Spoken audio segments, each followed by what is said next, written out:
नमस्कार दोस्तों, मैं शिल्पी अस्थाना स्वागत करती हूँ आप सबका मेरे चैनल हर दिल की भड़ास में। अब जैसा अरविंद केजरीवाल साहब यानी दिल्ली के सर जी इतने समय से कह रहे थे कि वो कट्टर ईमानदार हैं, कोई नहीं मान रहा था, मैं भी नहीं मान रही थी, लेकिन कल हाईकोर्ट ने सिद्ध कर दिया कि वो कट्टर बेईमान है। जी हाँ, वो कट्टर ईमानदार तो कतई नहीं है, वो कट्टर धूर्त है, कट्टर शातिर है, कट्टर झूठे है, कट्टर बेईमान है, वो सब कुछ है सिवाय ईमानदार के। अब दूसरा उनका दावा ये भी है कि वो कट्टर राष्ट्रवादी हैं। देखिए बहुत जल्दी कहीं ना ये भी न्यूज़ आ जाए कि भैया वो कट्टर देशद्रोही भी हैं।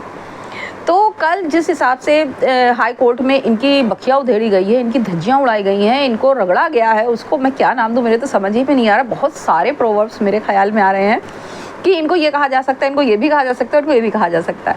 तो कल हर हाइनेस एस के शर्मा जी ने जो इनकी एक एक बात का इतना डिटेल्ड एक्सप्लेनेशन दिया, इनकी हर तर्क का, इनके हर आरोप का, इन्होंने जो जो बातें कही। सबसे पहले तो इन्होंने याचिका जमानत के लिए नहीं लगाई थी, इन्होंने याचिका लगाई थी कि इनकी गिरफ्तारी को ही गैर कानूनी सिद्ध करना इनका मकसद था कि हाईकोर्ट में अपनी गिरफ्तारी को गैर कानूनी सिद्ध कर देंगे, सारा ठीकरा मोदी जी और केंद्र सरकार पर फोड़ करके भाई ये बाइज्जत रिहा हो जाएंगे। लेकिन इनके मंसूबे पर पानी फेर दिया कल हाईकोर्ट ने। सबसे पहले इन्होंने ये कहा कि मेरी गिरफ्तारी ही इल्लीगल है, जिस पर हाईकोर्ट ने कहा कि ना, आपकी गिरफ्तारी बिल्कुल लीगल है क्योंकि आप पूरी तरह से इसमें संलिप्त पाए गए हैं और ईडी ने जितने भी साक्ष्य दिखाए हैं अदालत को, जितने भी गवाह दिखाए हैं, जितने भी सबूत दिखाए हैं, वो सब पर्याप्त हैं कि आपको ईडी गिरफ्तार कर ले। दूसरा, इनके लोग बड़ा शोर मचा रहे थे, एक सिटिंग सीएम को गिरफ्तार कर लिया, एक सिटिंग सीएम को गिरफ्तार कर लिया। तो हाईकोर्ट ने कहा भैया कोई चाहे सीएम हो, चाहे पीएम हो, चाहे आम नागरिक हो, अगर वो धांधली करेगा, अगर वो गलत काम करेगा, अगर वो मनी लॉन्ड्रिंग करेगा तो धरा जाएगा, उसके खिलाफ जांच एजेंसियां काम करेंगी। फिर इनके लोगों को कहना था इलेक्शन को देखते हुए काम किया गया ताकि आम आदमी पार्टी को बर्बाद किया जा सके और केजरीवाल जी को जो है वो बदनाम किया जा सके।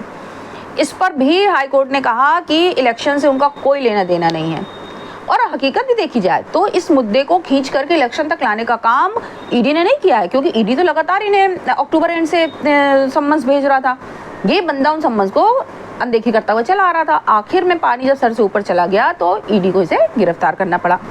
तो ईडी ने यह भी कहा कि इलेक्शन से कानूनी कार्यवाही का इलेक्शन से कोई लेना देना नहीं है। संग में ईडी ने यह भी कहा कि ये मुद्दा केंद्र वर्सेस केजरीवाल नहीं है, ये मुद्दा ईडी वर्सेस केजरीवाल है और ईडी के पास इतने प्रमाण हैं कि वो इनको गिरफ्तार कर सके। फिर इनके बहुत से लोगों का ये कहना था कि जो है इन्होंने गवाहों को तोड़ मरोड़ के उनसे पैसा लेकर के उनको डरा धमका के अरविंद केजरीवाल के खिलाफ गवाही ली है, क्योंकि शुरू के तो 5-6 गवाह जो बयान हुए उसमें उन्होंने केजरीवाल का नाम नहीं लिया, उन्होंने आखिर में केजरीवाल का नाम लिया। अरे बेवकूफ़ों, कभी किसी अपराधी को देखा है कि वो फर्स्ट ट्रायल पहली बार में ही कह दे कि हाँ भैया मैंने अपराध किया है? वो बयान देता है, वो झूठ बोलता है, बहुत बार झूठ बोलता है, लेकिन जब उसके आगे प्रमाण पेश करे जाते हैं, जब उसे कहा जाता है बेटा तू धर लिया गया है, जब उसे दिखाया जाता है कि तेरे खिलाफ क्या क्या मिला है, तब आखिर में कहीं जाके वो सच कबूलता है। तो जो आखिर में सच कबूला, बस वही काम इस केस में भी गवाहों ने किया।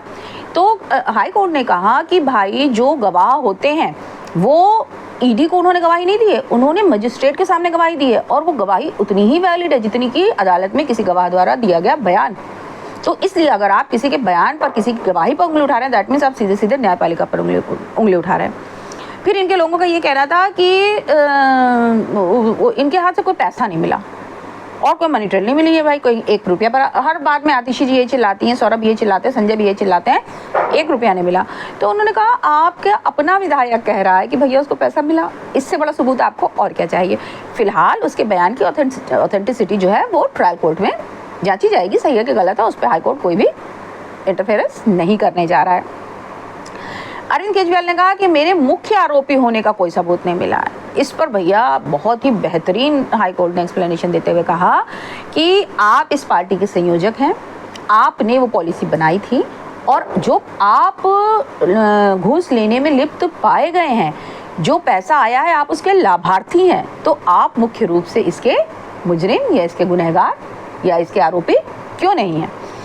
इसके बाद इन्होंने कहा कि रेड्डीज जो हैं वो इलेक्टोरल बॉन्ड खरीद के बीजेपी के लिए इलेक्टोरल बॉन्ड खरीद रहे। तो उन्होंने कहा ये मुद्दा दिल्ली शराब घोटाले का है, इसमें हमें और किसी मामले से कोई लेना देना नहीं है कि कौन बॉन्ड खरीद रहा है, कि किसको किसने लोकसभा का चुनाव लड़ने के लिए टिकट दिया हुआ है, उससे इस कोर्ट का लेना देना कोई नहीं है। और अब तो ईडी ये कह रही है कि वो आम आदमी पार्टी को एक कंपनी मान करके इसके ऊपर केस चलाएगी और इसमें संलिप्त भाई पार्टी के ही सारे लोग संलिप्त हैं। तो अगर ये सिद्ध करने में ईडी कामयाब हो गई तो आम आदमी पार्टी तो भैया गई एकदम खटिया नीचे चली गई, मतलब इसके पाप का घड़ा बिल्कुल भर गया। एक तरह से देखा जाए तो कल अदालत ने जो अरविंद केजरीवाल के साथ बिहेव किया, कहना चाहिए, वो इस तरह था कि जैसे पहले तो डो बनाया गया, उसके बाद उसे पट्टे पर बेलन से बेला गया, उसके बाद तवे पे पकाया गया, तवे पे पकाने के बाद उसे डायरेक्ट चूल्हे की आग में डाल दिया गया, तब वहाँ से कुरमुरे कुरमुरे अरविंद केजरीवाल निकले। अब आप लोग सोचेंगे कि इस बात को मैं ये रोटी बनाने में क्यों ले गई। भैया कल मेरे वीडियो पर जो अरविंद केजरीवाल की हकीकत के बारे में था, उस पर किसी आप पार्टी आंटी जी ने कमेंट किया था कि जा पहले अपने पति को रोटी बना के खिलाओ। तो मैं उन्हें बताना चाहती हूँ कि मैं रोटी इस तरह से बना सकती हूँ और मैं रोटी उस तरह से बना सकती हूँ। और एक तो बड़े बड़े कांड आ रहे हैं, बड़ी सारी खबरें आ रही हैं। अभी मैंने कल ही कहीं सुना कि दिल्ली के जल निगम में 28,400 करोड़ का घपला हुआ है। ये फ्रॉड 28,400 करोड़ का है। लेकिन अब आप देखिए, सोचने वाली बात एक ये भी है कि ईडी ने इन सब मामलों में हाथ ना डाल के सबसे पहले 300 करोड़ के इस मामले पर हाथ क्यों डाला। तो जाहिर सी बात है कि ईडी के पास सबसे ज़्यादा प्रमाण, सबसे ज़्यादा सबूत इसी केस के होंगे, इसलिए इन्होंने छोटे से शुरू किया। अगर एक बार ये इस पर अपना शिकंजा कस लेते हैं, फिर तो जब वो अंदर दाग, भाई किसी के गढ़ में घुसना सबसे बड़ी चुनौती होती है, तो गढ़ में घुसने के लिए आदमी सबसे परफेक्ट रास्ता तलाश करता है जहाँ से वो घुसने में से कोई कठिनाई ना हो। तो इस मनी लॉन्ड्रिंग के उनके पास पर्याप्त सबूत थे जिसके आधार पर वो इसके गढ़ में घुस सकते थे। अब ये जो अपने चड्ढा साहब भागे हुए हैं, ये तो जल बोर्ड के अध्यक्ष थे, अब जो है ये धरे जाएंगे। अब पता नहीं ये खुद से आत्मसमर्पण करेंगे या फिर इनकी बाह को मरोड़ करके ईडी लेकर के आएगी। और ईडी क्या, अभी तो ईडी के बाद सीबीआई बैठी है, सीबी के बाद फलाना बैठा, फलाने पर ढिमकाना बैठा, काफ़ी लंबी लाइन है। केजरीवाल साहब को काफ़ी समय तक मुझे लगता है जेल में रहना पड़ेगा। और अगर ईडी ने जैसा कि ईडी ने कहा कि वो आम आदमी पार्टी को एक कंपनी के रूप में देख रही है और इसे एक कंपनी मान करके उनके ऊपर केस चलाएगी, और अगर ऐसा हुआ तो सीधे सीधे आम आदमी पार्टी जो है इसकी बर्बाद हो जाएगी, ख़त्म हो जाएगी और इसको सिरे से खारिज कर दिया जाएगा। तो इसीलिए आदमी हमेशा कहता है कि भैया थोड़ा दाल में नमक खाओ, लेकिन केजरीवाल साहब तो नमक में दाल खा रहे थे।